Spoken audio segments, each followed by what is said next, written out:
यदा हि धर्मस्य ग्लानिर्भवति भारत अभ्युत्थानम् अधर्मस्य तदात्मानं सृजाम्यहम्।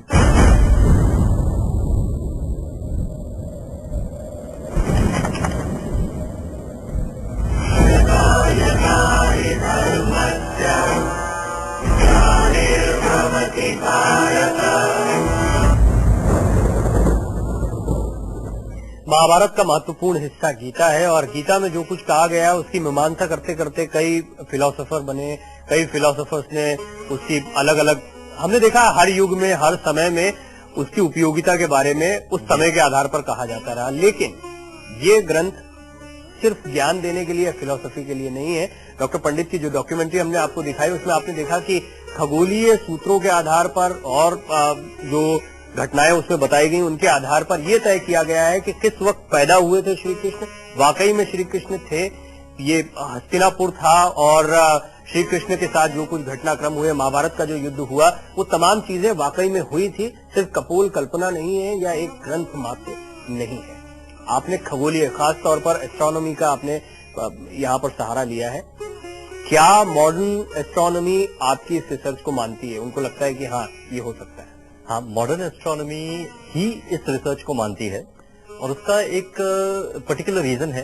2004 में जब मैंने डॉक्टर नरहरि आचार्य की जो रिसर्च पढ़ी थी तो उस रिसर्च में मैं चौंक गया, क्योंकि वो कहते थे कि महाभारत का युद्ध हुआ था और महाभारत का युद्ध इसके एक डेट है। तो ये रिसर्च मैंने खुद रिप्रोड्यूस किया। उसके बाद रेडशिफ्ट जो सॉफ्टवेयर निकली थी उस समय, रेडशिफ्ट 5, तो उस सॉफ्टवेयर के द्वारा मैंने हर एक रेफरेंस का मैंने शोध वापस लगाया और मुझे वही कंक्लूजन मिली। अच्छा, ये जो रेफरेंसेस हैं, इन रेफरेंसेस का ये जो संदर्भ है, इनका इन सब संदर्भों का उपयोग क्या? उपयोग ये है कि अगर ये सब रेफरेंसेस एक साल पे जाके अड़कती हैं कहीं तो इसका मतलब ये है कि कोई तो भी जमीन पर है जो इन चीजों को देख रहा है। ये सबसे बड़ी चीज है। अच्छा, ये जो रेफरेंसेस अभी डॉक्टर आचार्य ने बताया, उनसे आपका मकसद वेद व्यास या वो लेखक जिन्होंने ये सब कुछ लिखा? हाँ, मतलब वेद व्यास और धृतराष्ट्र के बीच में एक्चुअली जो संवाद है, वेद व्यास धृतराष्ट्र संवाद के नाम से जो जाना जाता है, उसमें व्यास धृतराष्ट्र से मिलते हैं और वो कहते हैं कि 4 चीजें हैं। पहली चीज है कि युद्ध लक्षणों के बारे में बात कर रहे हो तो कहते हैं कि महाभीषण युद्ध होगा। दूसरी चीज कहते हैं कि कुरुवंश का नाश होगा। तीसरी चीज कहते हैं वो कि सेना का नाश होगा। और चौथी चीज जो कभी पहले हुआ नहीं, जो प्रजा को भी हानि आएगी, जो उसके पहले कभी हुआ नहीं। और ये चारों चीजों के लिए वो 4 प्रकार के लक्षण देते हैं। सभी के सभी खगोल शास्त्रीय इसमें है। अच्छा, एक चीज और मैं बहुत इंपॉर्टेंट यहाँ पे, क्योंकि हमने आपकी डॉक्यूमेंट्री में देखा कि वो किस तरह से रिसर्च आगे बढ़ी है और खगोल शास्त्र के सूत्र भी उस पर, यह फॉर्मूला कैसे लगता है।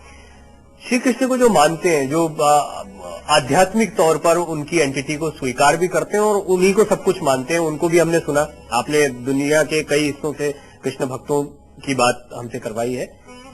कृष्ण की ऑथेंटिसिटी प्रूव करने का फायदा क्या है? देखिए, बात कुछ ऐसी है, रामायण और महाभारत इस देश के जड़ हैं। क्यों मैं ऐसे कहता हूं? देखिए, हम अक्सर कहते हैं अनेकता में एकता।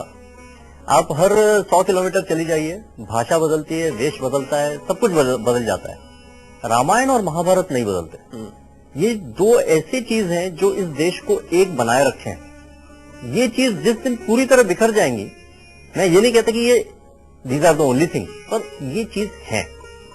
तो ये चीज अगर बिखर गए तो ये बड़ा प्रॉब्लम आ जाएगा। एक बहुत शॉर्ट में आपका कमेंट चाहूंगा अंत में। महाभारत पर आपकी रिसर्च ज्यादातर बेस्ड है या उसमें जो कुछ लिखा गया है, इसकी ऑथेंटिसिटी कैसे प्रूव होगी कि ये सब कुछ उस समय पर लिखा गया था, या जो ये ग्रंथ है, ये जो कुछ लिखा गया, ये उन घटनाओं को पूरी तरह से उसमें ब्यौरे के तौर पर सजाया गया है? इसको कैसे ऑथेंटिकेट करें? नहीं, देखिए, खगोल शास्त्र का इसमें सबसे बड़ा फायदा है, क्योंकि खगोल शास्त्र के मुताबिक अगर आपको एक साल मिल गया और उस साल में सभी के सभी 140 संदर्भ जो हैं वो बैठ रहे हैं, बिल्कुल ठीक बैठ रहे हैं, तो इसका मतलब ये हुआ कि उस साल में वो युद्ध हुआ ही होगा। ये आपने एक बहुत शानदार रिसर्च की, बहुत सारी शुभकामनाएं। मुझे पूरी उम्मीद है कि अगले प्रोजेक्ट पे आप लग गए होंगे। आप श्री राम।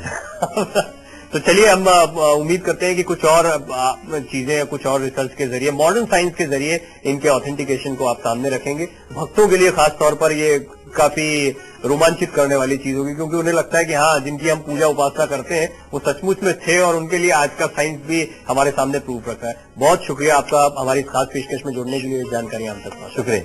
शुक्रिया। ये थी हमारी खास पेशकश, और इसका मकसद था कि किस तरह से आज आधुनिक एस्ट्रोनॉमी और महाभारत में जो जिन बातों का जिक्र मिलता है उसको कैसे आज के वैज्ञानिक उस समय से जोड़ते हैं और बताते हैं कि हाँ, 27 जुलाई को श्री कृष्ण का जन्म हुआ था। हमारी इस खास पेशकश में यदा यदा हि धर्मस्य ग्लानिर्भवति भारत अभ्युत्थानम् अधर्मस्य तदात्मानं सृजाम्यहम्।